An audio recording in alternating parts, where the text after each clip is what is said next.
back. Well, last week I did a video on chuck overhang and reducing runout, and it was specific to a 4-jaw chuck that I bought. And one of the comments I got from Bob Kelly was that I should have left a dust cover in the chuck. I removed the dust cover so that I can increase the depth of the back plate. Anyway, he said that dust cover served another purpose. Let me show you what I'm talking about. I've got the back off the chuck. This is the dust cover I removed, and then I basically undercut the ledge right there so that it sit further in there. And I put a little gasket between this ring and here to keep chips out of this area. But by removing this dust cover, I also eliminated this flange here, which he said goes up against the scroll and stabilizes the scroll. Now, I'm not sure I 100% agree. I've put this in there and pushed in on the scroll and feel almost zero movement on this. So in other words, there's probably enough clearance in there to stabilize that scroll anyway. But just in case, I'm going to modify this cover so that I can use it with this back plate. That's going to involve cutting the flange off it and turning the thickness down. But it should work. It should be a quick and easy solution. As I said, I'm not 100% convinced this actually does much to hold the scroll in.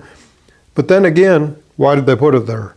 So he may have a good point. So that's what we're going to do now. Okay, no turning back now.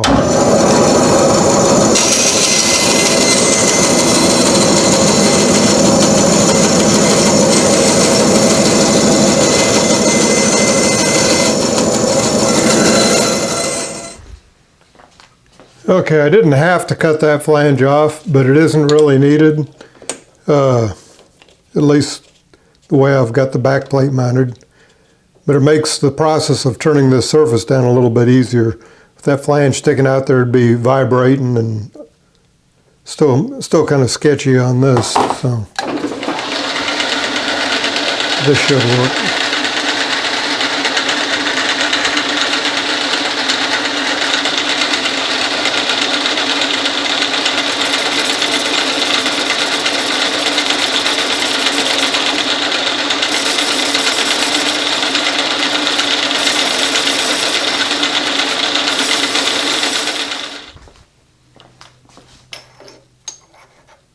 I think Joe Bazinski had some kind of magnetic spacer to use in place of this parallel in here. Probably a good idea. I don't know if he made them or bought them, I can't remember.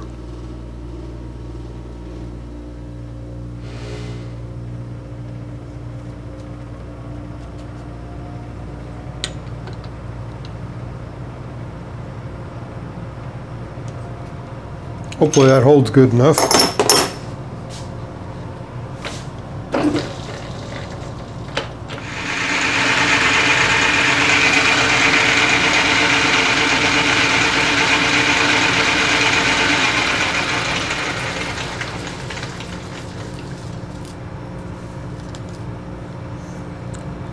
Okay, I'm going to have to go several passes on this, and it's going to be a matter of trial and error too. Trial and no error, I hope. I'd like to make this so that the back plate presses firmly on it, but allows the back plate to seat completely. From the measurements I did, I need to go to the bottom of that counter bore.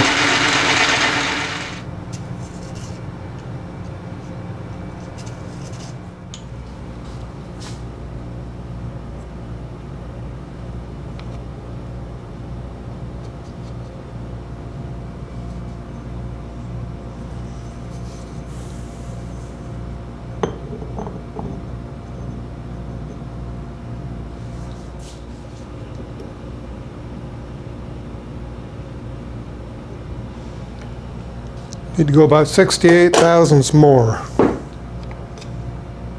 Gonna be kind of thin.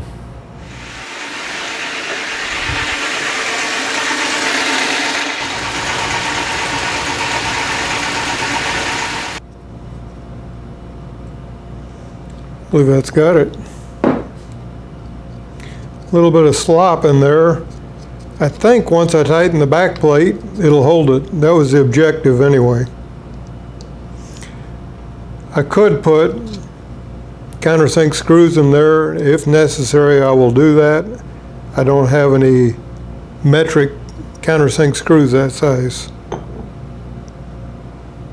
But I think this will do it.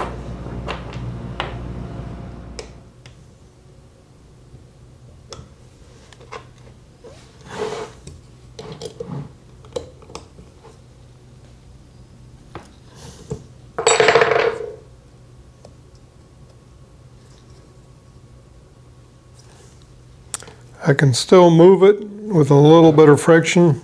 I don't think it'll hurt anything if it moves, but I doubt it'll move on its own. But that tells me that my backing plate is seating really well.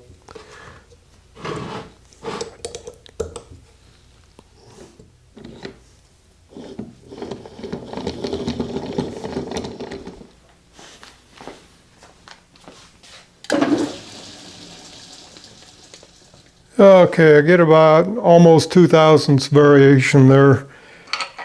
I played with it a little bit here, and I haven't really noticed about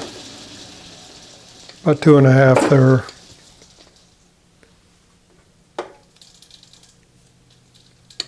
I haven't really noticed any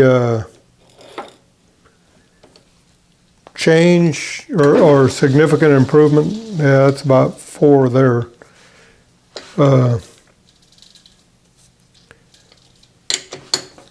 Inconsistency. I haven't really noticed any significant improvement in consistency. There's 2 there.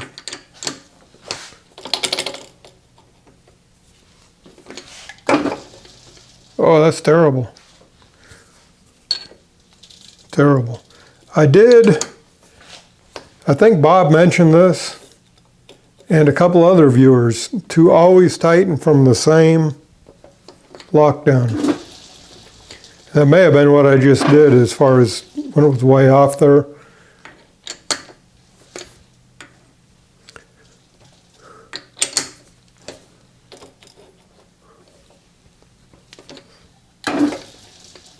About 3. About 5 there. I noticed no difference. It does appear to make a difference when I lock down from the same pinion gear there. If I lock down on this side all the time, it seems to be more consistent. But I wouldn't say overall it's more consistent due to the change I just made. But if it made any difference, great. If not, I don't know. Bob claimed that it changed the engagement between the pinion gear and the scroll. Hope I'm not misquoting him there. I don't really think it made much difference. But it's done, and we'll see. Long term, it may be better. Thanks, Bob.